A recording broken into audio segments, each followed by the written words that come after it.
राजस्थान में political crisis के बीच ED Ashok Gehlot के भाई को 24 घंटा के अंदर प्रेजेंट होने को कहा, लेकिन इस चीज को हमें समझने के लिए राजस्थान पॉलिटिकल क्राइसिस को अच्छे से समझना होगा। ये बात शुरू होता है जब राजस्थान पुलिस की एसओजी टीम ने सचिन पायलट और कुछ एमएलए पे ये नोटिस भेजा था और उस नोटिस के थ्रू ये बताया जा रहा था कि सचिन पायलट और कुछ एमएलए हॉर्स ट्रेडिंग और सरकार गिराने की कोशिश कर रहे थे।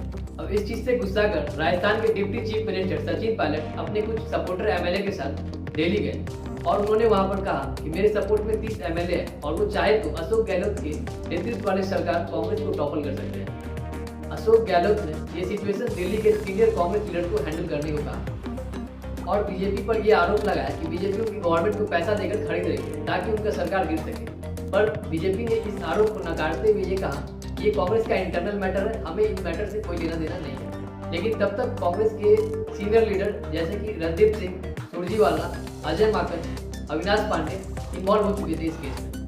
अब इतना सब होने के बाद राजस्थान कांग्रेस ने एक मीटिंग रखा चीफ मिनिस्टर हाउस में और उसमें ये चेतावनी दी गई थी जो भी एमएलए इस मीटिंग को अटेंड नहीं करेंगे उस पर स्ट्रिक्ट एक्शन लिया जाएगा। फिर उसके बाद चीफ मिनिस्टर ने फिर से एक मीटिंग रखी कॉन्फिडेंस मोशन की और उसमें सचिन पायलट और उनके सपोर्टर एमएलए को भी इन्वाइट किया गया, पर सचिन पायलट ने उस मीटिंग को भी अटेंड नहीं किया। सचिन पायलट सीएम पोस्ट का डिमांड कर रहे थे। फिर अशोक गहलोत ने 14 जुलाई को एक्शन लेते हुए सचिन पायलट को डिप्टी चीफ मिनिस्टर के पद से हटा दिया। अब इसी चीज का फायदा उठाते हुए बीजेपी गवर्नमेंट ने ये कहने लगे कांग्रेस को एक यंग लीडर को सीएम पोस्ट देना चाहिए और ये भी कहा कि अगर सचिन पायलट बीजेपी ज्वाइन करना चाहते हैं तो उनके लिए सारे द्वार खुले हैं, वो फ्रीली ज्वाइन कर सकते हैं। 15 जुलाई को डिप्टी चीफ मिनिस्टर के पद से हटाए जाने के बाद सचिन पायलट ने एक प्रेस कॉन्फ्रेंस रखने की बात की, लेकिन बाद में इसे कैंसिल कर दिया गया। सचिन पायलट ने एएनआई के एक रिपोर्टर को इंटरव्यू में ये बताया था कि वो बीजेपी ज्वाइन नहीं कर रहा है। डिप्टी चीफ मिनिस्टर के पद से हटने के बाद सचिन पायलट ने अपने ट्विटर प्रोफाइल को चेंज करते हुए वो डिप्टी चीफ मिनिस्टर का टैग को हटाकर एमएलए ऑफ टॉप और फॉर्मर आईटी एंड टेलीकॉम का टैग लगा लिया और थोड़ी ही देर बाद ये ट्वीट किए कि सत्य परेशान हो सकता है पराजित नहीं। 14 जुलाई को स्पीकर की नोटिस के बाद स्पीकर ने सचिन पायलट को 17 जुलाई दोपहर 1 बजे तक जवाब मांगा। 17 जुलाई को ही सचिन पायलट की टीम ने स्पीकर की नोटिस के खिलाफ हाईकोर्ट में पिटीशन डाला। जस्टिस इंद्रजीत और जस्टिस प्रकाश गुप्ता ने सचिन पायलट की टीम को राहत देते हुए स्पीकर के डिसीजन को स्टे कर दिया।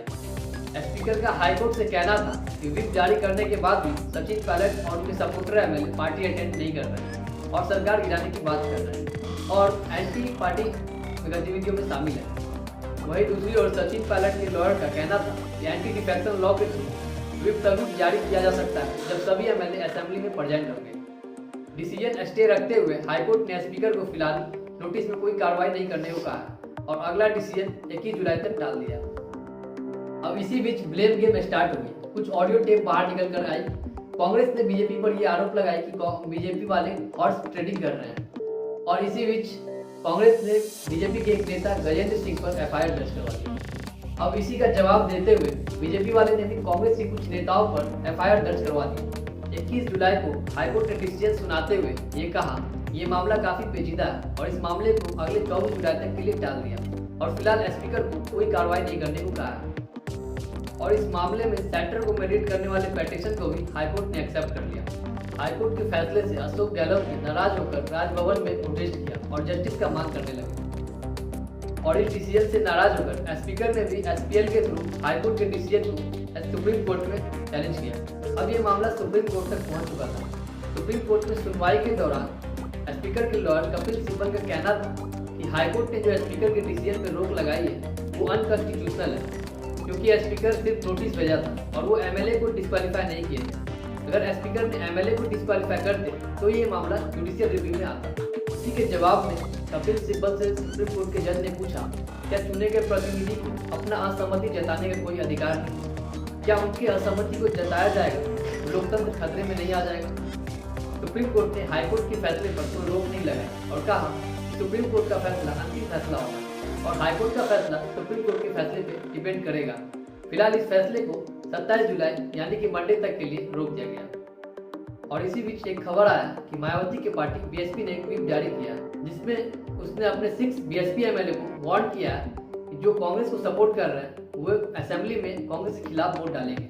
अगर वो ऐसा नहीं करते हैं तो उस पर स्ट्रिक्ट कार्रवाई की जाएगी या इस मामले को हाईकोर्ट तक लेके जाएंगे। लेकिन सोमवार को सुनवाई से पहले ही स्पीकर ने जो हाईकोर्ट के खिलाफ पिटीशन डाला था उसे वापस ले लिया और सुप्रीम कोर्ट ने इसे मंजूरी भी दे दिया। लेकिन मीडिया के सामने आने के बाद कांग्रेस ने कहा ये लड़ाई कांग्रेस अब अदालत की जगह राजनीतिक रूप से लड़ेगी। लेकिन अब कांग्रेस राजस्थान में राजभवन का घेराव नहीं करेगी, क्योंकि ऐसा हुआ तो कांग्रेस को डर है कि राजस्थान में राष्ट्रपति शासन लग सकता है।